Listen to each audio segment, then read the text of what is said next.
ठीक आहे, last lecture पर्यंत 5 क्वेश्चन घेतले होते. तर 6वा क्वेश्चन चालू करतोय.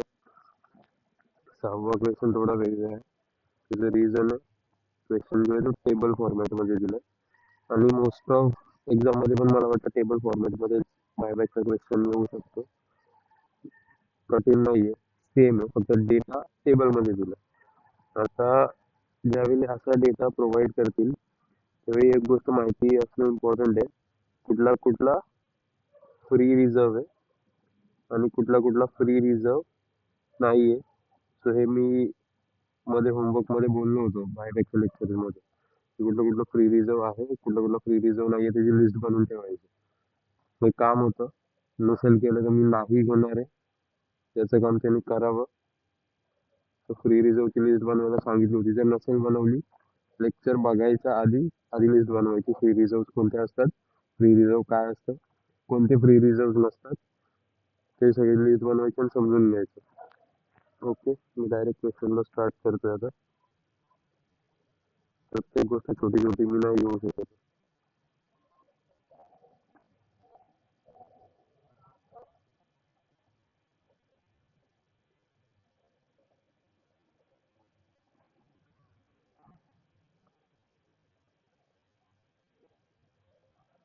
क्वेश्चन काय बोलतोय आधी ते बघूया. क्वेश्चन नंबर 6 काय बोलतोय, हा सगळा डेटा दिलेला आहे, हा पूर्ण जो डेटा आहे तो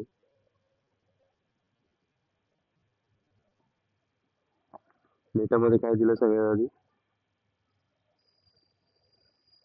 10% redeemable preference share of ₹10 each, rupees in lakhs आहे amount. फर्स्ट जी अमाऊंट आहे ती 2500 आहे. सेकंड जी अमाऊंट आहे ती 8000 आहे, म्हणजे 8000 लॅक्स आहे. आता हे जे अमाऊंट इन लॅक्स दिलं त्याला मी असंच ठेवणार आहे, म्हणजे मी फुल अमाऊंट यूज नाही करणार आहे. म्हणजे काय, 2500 लॅक्स म्हटलं म्हणजे टोटल 5 झिरो ऍड होणार. सो एवढी मोठी अमाऊंट प्रत्येकाला लिहिणं थोडं कॉम्प्लिकेटेड होतं, बिकॉज एखादा नंबर इकडे तिकडे झाला, एखादा झिरो मिस झाला, व्हॅल्यू चेंज होते. त्यामुळे मी जे शॉर्ट फॉर्म्स आहेत ते शॉर्ट फॉर्मच ठेवतो एक्झाम मध्ये. बेस्ट मेथड आहे. फक्त एक नोट लिहायची तिथे, all amounts are represented in lakhs. जर लॅक्स मध्ये असेल तर लॅक्स, करोड मध्ये असेल तर करोड, थाउजंड मध्ये असेल तर thousand. So first 10% remember preference of ₹10 म्हणजे 250 लाख शेअर्स आहेत. 250 लाख शेअर्स आहेत. आता मी याला प्रत्येक वेळी लॅक्स नाही बोललो, all amount are represented in lakhs. Exam मध्ये अशी फक्त नोट लिहायची. नोट 1. क्वेश्चन स्टार्ट करायच्या आधी वरती लिहिलं तरी चालेल, बिकॉज इम्पॉर्टंट आहे. एक्झामिनरला माहिती असणं गरजेचं आहे की अमाऊंट सगळ्या ज्या आहेत त्या लॅक्स मध्ये घेतलं.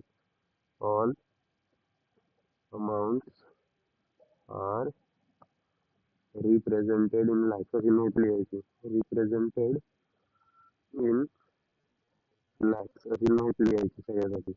त्यानंतर सगळे अमाऊंट आपण घेऊ शकतो. मी कन्सिडर केलं 250 शेअर्स आहेत, टोटल ते 250 लॅक्स आहेत. बट टोटल 250 शेअर्स आहेत, एक शेअर 10 रुपयाला, म्हणजे टोटल प्रेफरन्स शेअर कॅपिटल किती झालं, 2500. 250 into 10, equity share of ₹10 each. Total share capital आहे 8,000 रुपये, म्हणजे 800 शेअर असतील, 800 शेअर आणि त्याची फेस व्हॅल्यू 10, असं मिळून झालं की तिथे 8,000. त्यानंतर दिलंय capital redemption reserve. Capital redemption reserve free reserve नाहीये, बिकॉज कॅपिटल रिडम्पशन रिझर्वचा फक्त एकच पर्पज आहे, बोनस शेअर्स इश्यू करणं. सेकंड आहे तो सिक्युरिटी प्रीमियम. सिक्युरिटी प्रीमियम एक टाईपचा फ्री रिझर्व आपण बोलू शकतो, सिक्युरिटी प्रीमियमला आपण यूज करू शकतो. जनरल रिझर्व तर फ्री रिझर्व जो असतो, प्रॉफिट अँड लॉस अकाउंट, हे सगळं काय, हे सगळं आपलं रिसोर्सेस आहेत. रिसोर्सेस म्हणजे आपण जे पैसे साईडला काढून ठेवतो ते. आता ह्याचा यूज कुठे होतो,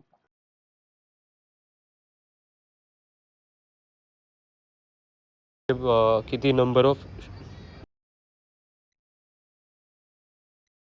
सोर्सेसचा यूज कुठे होतो, ज्यावेळी आपल्याला नंबर ऑफ शेअर कॅल्क्युलेट करावे लागतात, की कंपनीने नाही सांगितलंय की किती शेअर बायबॅक करायचे, तर त्यावेळी आपल्याला कॅल्क्युलेट करावं लागतं की आपण मॅक्झिमम किती शेअर बायबॅक करू शकतो. त्यासाठी आपल्याला 3 टेस्ट दिलेत. तर त्या 3 टेस्टमध्ये हे जे लायबिलिटी साईडचे रिझर्व्ह आहेत ना, त्यांना आपण रिसोर्सेस म्हणतो, त्यांचा यूज होतो. डिबेंचर लायबिलिटी साईडला दिसतं पण आपला रिसोर्स नाहीये, तो डिबेंचरचा पण यूज होतो. डेप्ट इक्विटी रेशो जो मेंटेन करायला लागतो थर्ड टेस्ट, त्याच्यामध्ये सन्ड्री क्रेडिटर आणि सन्ड्री प्रोव्हिजन्स. सो लायबिलिटी साईडची टोटल दिली त्यांनी 26,900.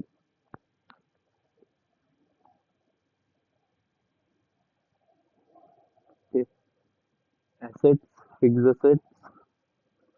असेट दिले 14,000चे, इन्व्हेस्टमेंट दिले 3,000, cash at bank 1,650, other current asset म्हणजे डेटर्स वगैरे, बिल्स रिसिवेबल वगैरे जे काही करंट ॲसेट असतात, इन्व्हेंटरी, स्टॉक, ते सगळे येतं करंट ॲसेटमध्ये. सो बाकीचे जेवढे करंट ॲसेट आहेत त्यांनी एकत्र करून दाखवले तिथे. क्वेश्चन बिन आपला खाली आहे. On 1st April 2021, the company redeemed all of its preference share at a premium of 10%. Company काय करते, त्याचे प्रेफरन्स शेअर्स रिडीम करते 10% प्रीमियमवर. कंपनीकडे टोटल 250 शेअर्स होते. एक शेअर 10 रुपयाला होता, बट तो शेअर त्यांनी 10% प्रीमियमवर रिडीम केलाय. म्हणजे टोटल कंपनीला किती पैसे लागतील, 25,2750 I guess. 2,500 plus 10% is equal to 2750. कंपनीला टोटल 2750 लागतील. हे काय ना, हे वेगळं गणित आहे. कंपनीला टोटल किती रुपये लागतील, 2750 प्रेफरन्स शेअर रिडीम करायला. And bought back 25% of its equity share at the rate of ₹15 per share. आपल्याला ते टेस्ट यूज करायची गरजच नाही पडली, बिकॉज त्यांनी सांगितलंय की बायबॅक जे झालंय ते 25% ऑफ शेअरचं झालं. जर त्यांनी 25% नसतं दिलं आपल्याला, की 25% करायचं, तर आपल्याला कॅल्क्युलेट करावं लागलं असतं की किती कंपनी करू शकते. बट आता दिलाय, सो कॅल्क्युलेट करायची गरज नाहीये. In order to make cash available, the company sold off its investment. Total जी इन्व्हेस्टमेंट होती 3,000 रुपयाची, ती कंपनीने काय केली, सेल केली. कितीला, 3150. होती कितीची, होती ती 3 लाखाची, सेल केली 3150, म्हणजे 150चा प्रॉफिट झाला इथे. तो प्रॉफिट पण आपल्याला शो करायला लागेल. And raise bank loan of amounting 2,000 lakhs. आपण अमाऊंट दाखवलेत लॅक्स मध्ये, म्हणजे आपण फक्त 2,000च घेणार आहे. The security 2,000 lakhs on the security of company's plant. म्हणजे कंपनीचं जे फिक्स असेट आहे प्लांट, प्लांटला कंपनीने काय केलं, सिक्युरिटी दिली बँकला. बँकला बोलली ही सिक्युरिटी ठेव आणि मला 2,000 लाखाचं लोन दे. सो सिम्पली पुढे काय सांगितलंय, जर्नल एंट्री पास करा आणि जर्नल एंट्री करून झाल्यानंतर कंपनीची नवीन बॅलन्स शीट बनवा. जास्त काही हार्ड क्वेश्चन नाहीये. आता ही जी बॅलन्स शीट बनलेली आहे टोटल पूर्ण, ही कोणती बॅलन्स शीट आहे, बायबॅकच्या आधीची, बायबॅक करायच्या आधीची. सो ते बोलत आहेत की कंपनी ज्यावेळी बायबॅक करेल त्यानंतरची कशी असेल बॅलन्स शीट ती बनवा. सिम्पल आहे, जास्त काही हार्ड नाहीये. फर्स्ट एंट्री करण्याच्या आधी आपण CRR पहिले कॅल्क्युलेट करू. CRR नाही, टोटल आपल्याला किती पैसे लागतील ते कॅल्क्युलेट करू आपण. Okay, cash required. आता हे का कॅल्क्युलेट करतोय, त्याचं पण एक रिझन आहे. आपण इथे काय करतोय, प्रेफरन्सचं रिडम्पशन पण करतोय आणि इक्विटीचं पण बायबॅक करतोय. प्रेफरन्सचं रिडम्पशन केलं म्हणजे त्यांना पण पैसे द्यायला लागणार. तर त्यामुळं आपण टोटल किती कॅश लागतं एकदा बघून घेऊ. कॅश रिक्वायर्ड, इथं redemption of preference share, redemption of preference share redemption of preference शेअरला किती अमाऊंट लागेल? टोटल आपल्याकडे 250 शेअर आहेत, इंटू एक शेअर 10 रुपयाचा आहे, म्हणजे टोटल अमाऊंट किती झाली? एवढे तर आपल्याला द्यायलाच लागणार आहे, प्लस आपण 10% प्रीमियम पण देतो. सो हे होतं 2750 लॅक्स. अमाऊंट इन लॅक्स आहेत, वरती नोट लिहायची आहे एक्झाममध्ये. ती जी वरती नोट लिहिले ना, ही वाली note number 1, all amounts are represented in lakhs. So ही नोट आन्सरच्या इथे लिहायची. आन्सर जिथून स्टार्ट करणार असेल तिथे लिहायची वरती सगळ्यात heading note. Okay, redemption of preference share. त्यानंतर सेकंड काय? Buyback of equity share. Buyback of equity share. Buyback of equity share किती पर्सेंट सांगितलं? 25%. टोटल 800 शेअर्स होते. कसे 800?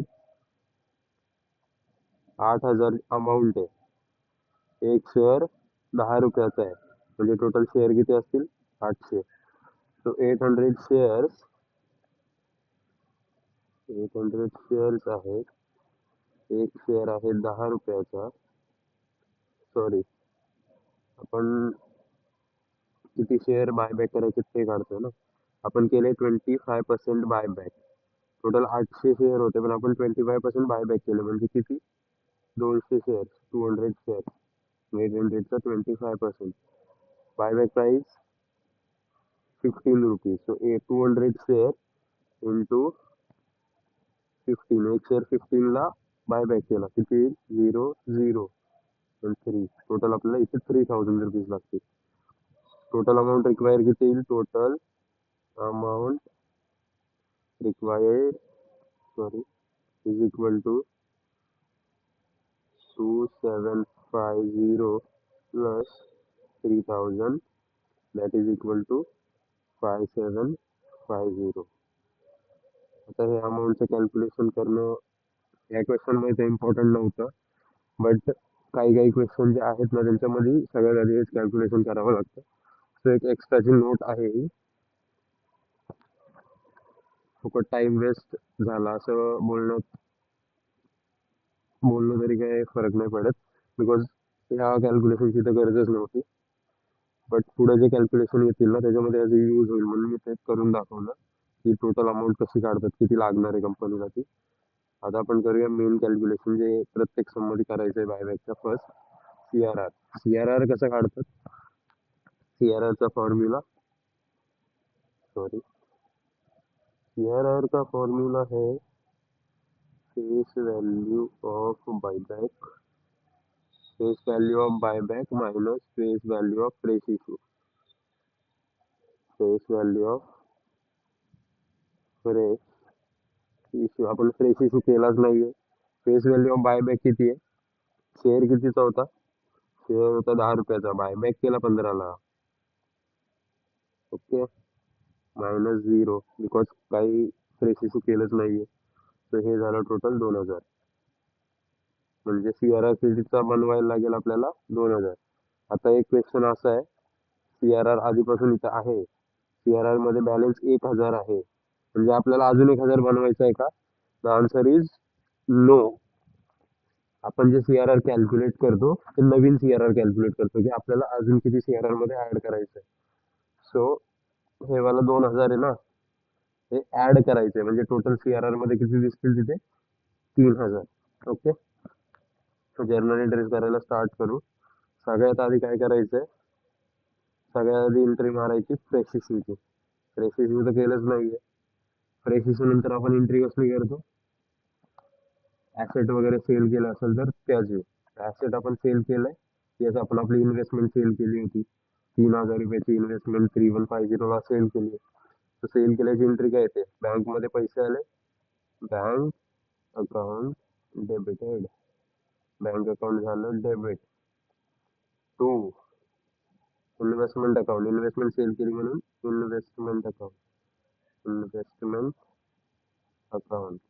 आणि टू, आता ह्याला कुठे ट्रान्सफर करायचं?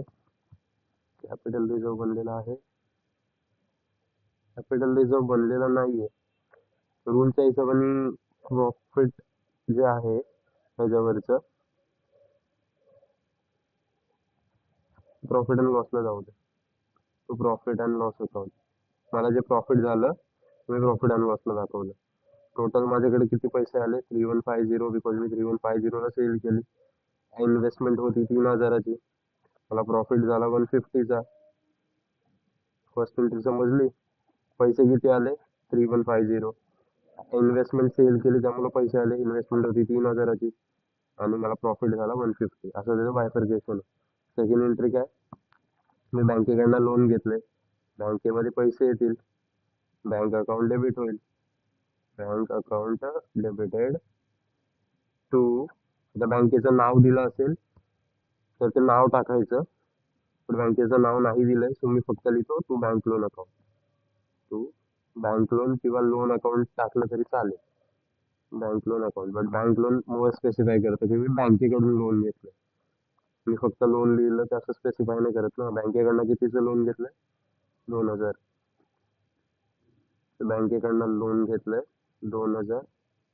2000 ओके. ती जी नोट होती ना रुपीज इन लॅक्स वाली, तिथे डेबिट क्रेडिट लिहिताना पण लिहायचं. डेबिट आणि क्रेडिट लिहितो ना आपण, लिहितो ना डेबिट रुपीज, ते लिहायचे रुपीज इन लॅक. असं वरती लिहायचं रुपीज इन लॅक. इथे पण लिहायचं रुपीज इन लॅक. असं पर्टिक्युलर एक्झाम मध्ये प्रॉपर फॉर्मॅट बनवायचा. हे एलएफचा कॉलम असं सगळं फॉर्मॅट मध्ये लिहायचं एक्झाम. त्याचे पण मार्क्स कट करतात ते लोक. बट ह्यावेळी आता रिझल्ट चांगले लावायला लागलेत. मी जो ग्रुप वनचा अटेम्प्ट दिला होता त्या टाइमला पासिंग पर्सेंटेज होतं 10%. मीन्स टोटल 25,000 पोरं बसली होती फक्त ग्रुप वन साठी, आणि त्याच्यातले त्यांनी पास केले होते 2500 समथिंग, म्हणजे 25,000 पैकी 2500. बट आता त्यांनी पर्सेंटेज वाढवलाय भरपूर जास्त. पर्सेंटेज आता 25% गेलाय. रिसेंटली आता मला वाटते 15,000 पोरं होती ग्रुप वन साठी. त्या 15,000 पोरांमधले जवळजवळ 3,000 पोरं पास झाले. म्हणजे 25,000 मधले 2,500 झाले होते, आणि आता 15,000 मधले 3,500 जवळजवळ पास झालेत. म्हणजे पोरं कमी आहेत 15,000 तरी पण आमच्यापेक्षा जास्त, म्हणजे माझ्या अटेम्प्ट पेक्षा जास्त पोरं पास झाले. So आता जो रिझल्ट लावतायत ना तो थोडा जास्त लावतायत, बिकॉज त्यांना पण माहिती आहे सीएमए ची गरज आता वाढत चालली कॉर्पोरेट मध्ये. त्यांना मोर सीएमए पाहिजे. So हा चान्स आहे, गोल्डन चान्स निघून जायचा. थोडस स्टडी पाहिजे फक्त. ठीक आहे. नेक्स्ट एंट्री काय होईल, नेक्स्ट एंट्री होईल डायरेक्ट आता प्रेफरन्स शेअरची करून टाकू आपण. प्रेफरन्स शेअर वाल्यांची प्रेफरन्स शेअर रिडीम केलं होतं ना, ती एंट्री करू. त्यानंतर मग आपण आपलं सीआरआर बनवू. बिकॉज बायबॅक साठी जे रिडम्शन ऑफ प्रेफरन्स शेअर आहे तेवढं इम्पॉर्टंट नाहीये. मेन आपला फोकस बायबॅक वर आहे ना. तर मी आधी हेच करतो की रिडम्शन करून टाकतो. आधी सीआरआर बनवलं तरी चालेल. इथे एक डाऊट असेल की सीआरआरच्या कॅल्क्युलेशन मध्ये मी फक्त हे का घेतलंय, काय म्हणतात त्याला, फक्त इक्विटी शेअर का घेतलं, की 200चं इक्विटी शेअर होतं, हे का नाही घेतलं. प्रेफरन्स शेअर 250 होतं ते का नाही घेतलं. सो बायबॅक जे होतं ते इक्विटी शेअरचं होतं, आणि इक्विटी शेअरचं बायबॅक जेव्हा होतं सीआरआर तेव्हाच क्रिएट होतं. रिडम्शन करताना सीआरआर क्रिएट होत नाही. त्याचं रिझन असं होतं, म्हणून मी सीआरआरच्या कॅल्क्युलेशन मध्ये फक्त 200 घेतलं होतं.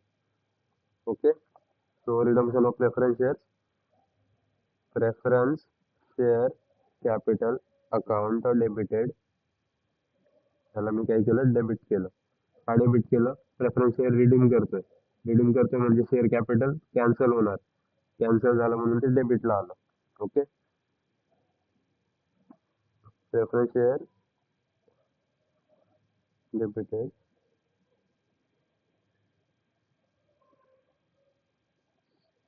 म्हणता.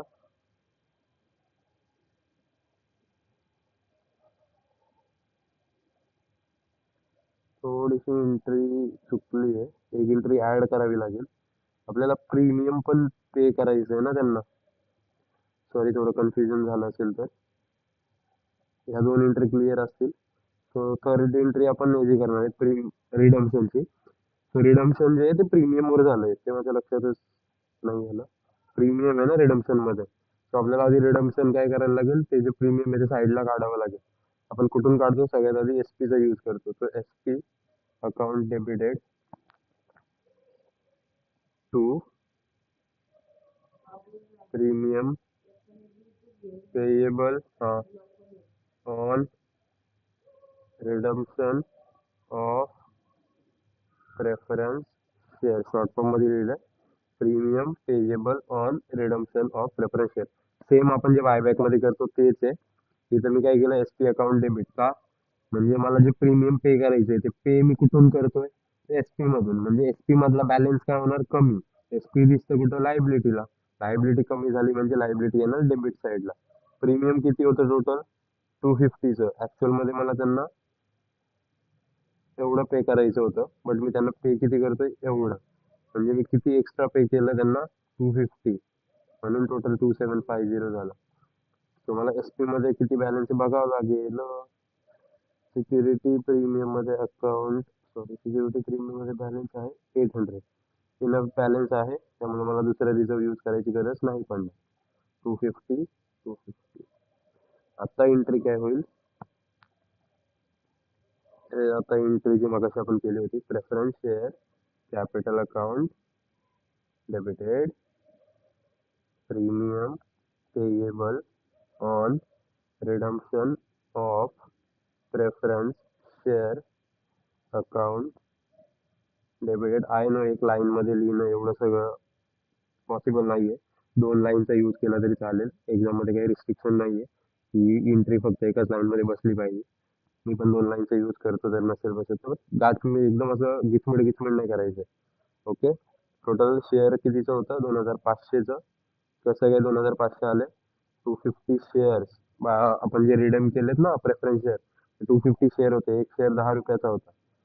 ओके. रिडम्पशन आणि आपण जे त्यांना प्रीमियम पे केलंय ते 250 कसं आलं मी आधीच सांगितलंय. टोटल शेअर किती होते, 2500. 2500चं 10% आपण त्यांना दिलंय. 2500चं 10% 250.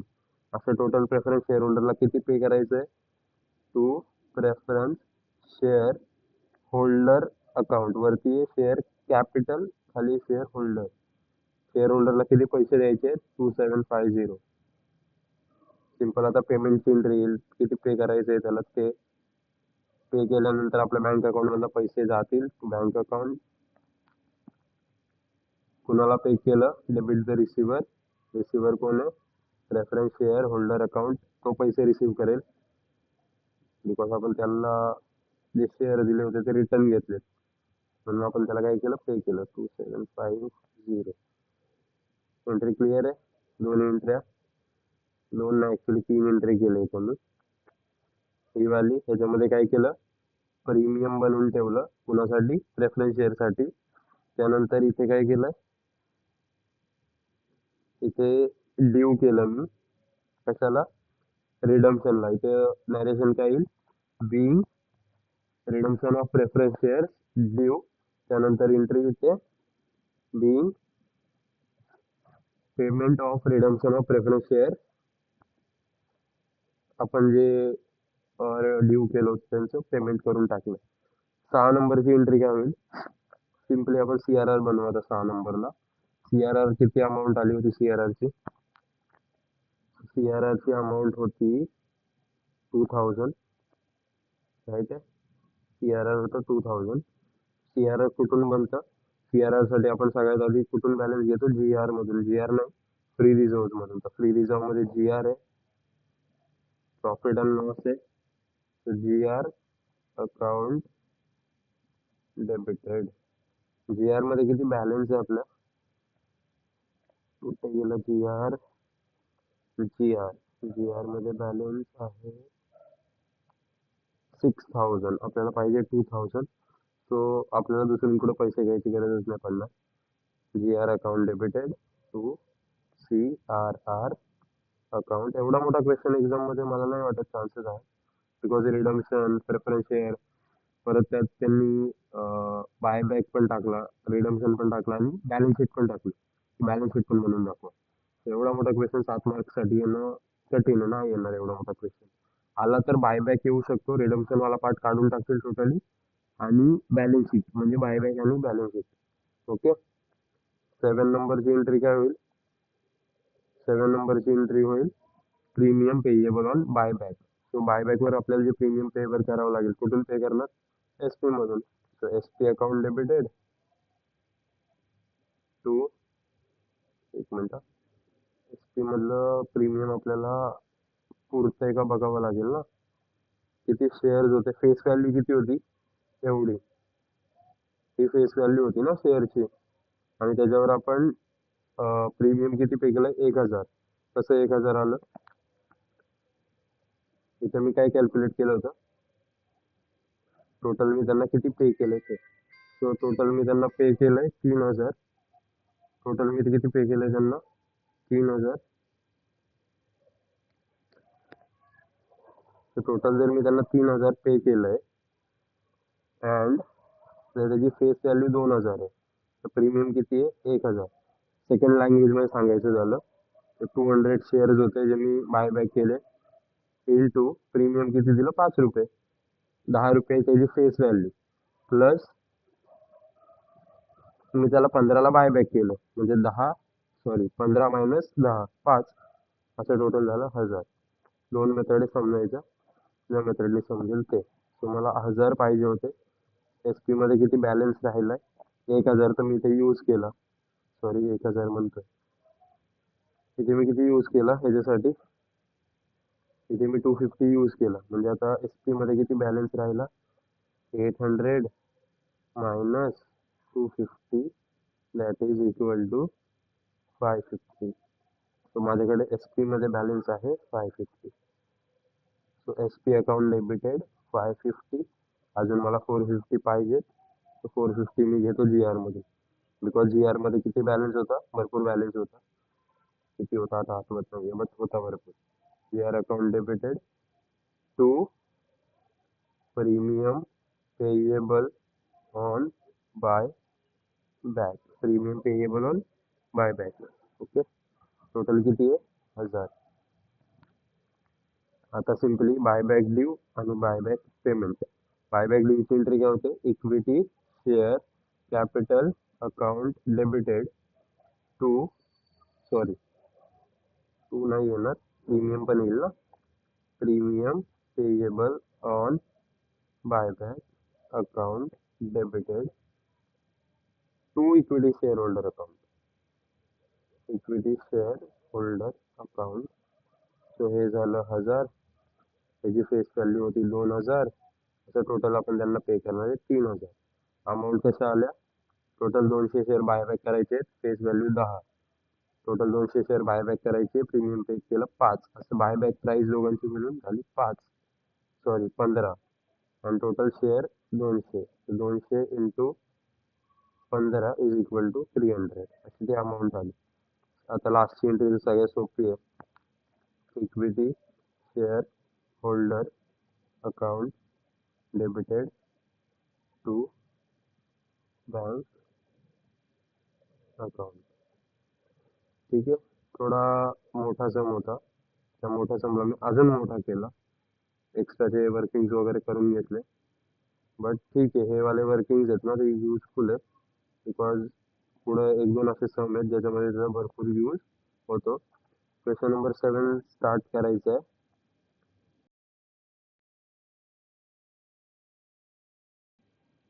Just 1 minute.